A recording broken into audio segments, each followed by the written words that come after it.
Matthew, thanks for joining us at Adelaide Airport, just hours before you depart on your exciting journey.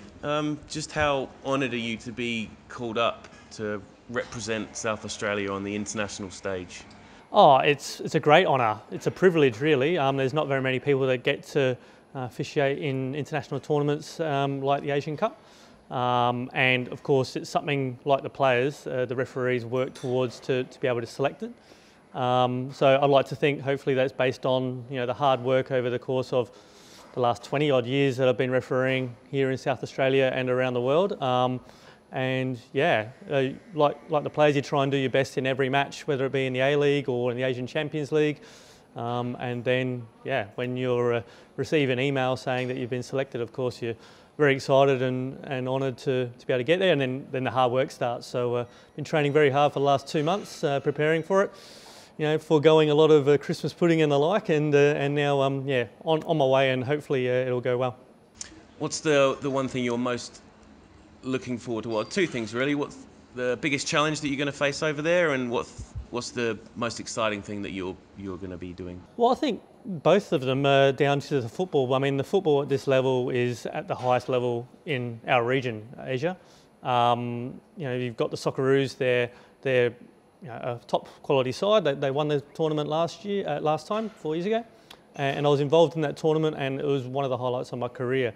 To do the quarterfinals, third and fourth playoff in that tournament, and I suppose what I'm looking forward to is the challenge of doing international football at the highest level at a final tournament, and then yeah, obviously training every day. It's the opportunity for referees to be like a professional player. You wake up, you train every morning, you have a video session meeting every afternoon, and then hopefully, yeah, get appointed to a match, it go well. That's all you want to do. You don't want to influence the result. You don't want to create any controversy. You want to do your job as best as you can for the game, and then yeah, whatever comes from that, it's all down to opportunity. And yeah, I suppose you want to give honour back to South Australia. You want to say, look, I've come from South Australia. I've refereed here for many years. And every time I go overseas, when people ask me, they know I'm from Australia. You say, which city are you from? I say I'm from Adelaide. And so, oh yeah, I remember I've been there for Adelaide United when they played in the Champions League, or when Socceroos have had games here. So yeah, just looking forward to being able to represent South Australia that way. And you've had some good training with the A-League this season. You're confident with your fitness, and you think you're on top of your game? Yeah, absolutely. Of course, you try and do whatever you can. I think training every day, like I said, that professional way makes you feel fit enough. You have to be. The conditions over there aren't as bad as they usually are in their summer. It's their winter, but 25 degrees every day.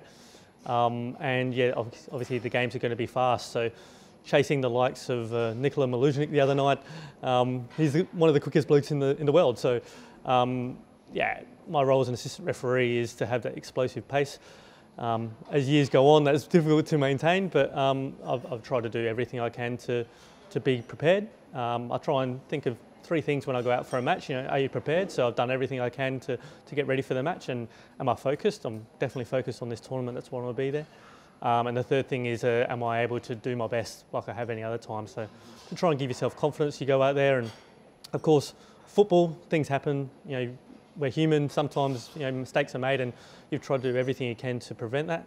And yeah, you obviously come off after it, analyse your performances, and then try and improve from anywhere you've gone wrong.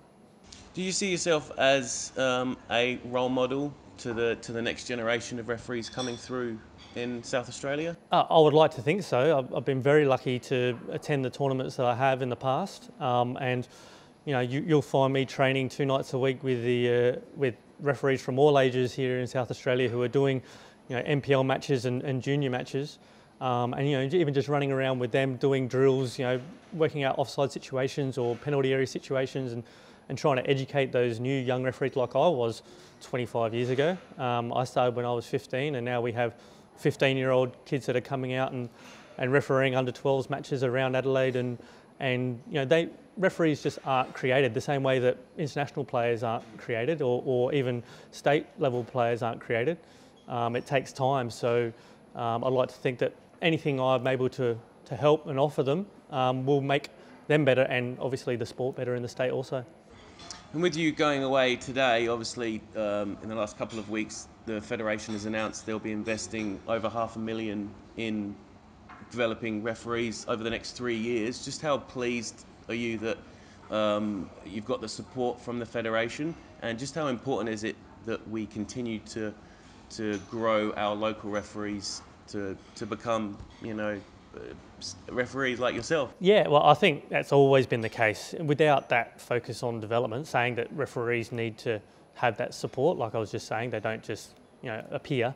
You definitely need that support. And like I suggested before, I'm getting older. There's not too many years that I'm going to be able to do this at the highest level, let alone in South Australia. And the game keeps growing.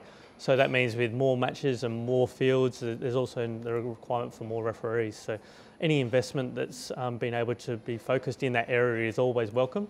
And yeah, I think that it's a credit to FFSA for providing that. And just lastly, have you got a message to any youngsters thinking about coming through the system? What's the one bit of advice that you'd give to our young referees? Oh, I think it's just take any opportunity that comes to you. I mean, I remember when I was 15 years old starting at refereeing, I did any match that I could.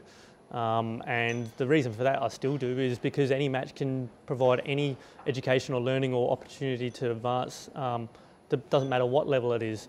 You might do an under-12s match or any lower level match, but a situation will happen in a match where you'll think, okay, I've learnt from that, and then the next time it happens in the next match, you're prepared for it. So that's how you hone skills. I think people say if you want to become world class at something, you have to do it for 10,000 hours. Well, over 20 years or so, you're doing it an hour a day, then you're getting towards that number of hours that you're focusing on it. So we've got a lot of young, keen referees that are dedicated, that come out and train 2 nights a week and do whatever game they can and want to service the game. And I think there's every opportunity for them in the future that they'll be able to achieve whatever they can. Well, Matthew, on behalf of Football Federation SA and the whole South Australian football community, we wish you the best of luck and enjoy yourself. And fly the South Australian flag high and proud. Certainly will. Thanks for your time.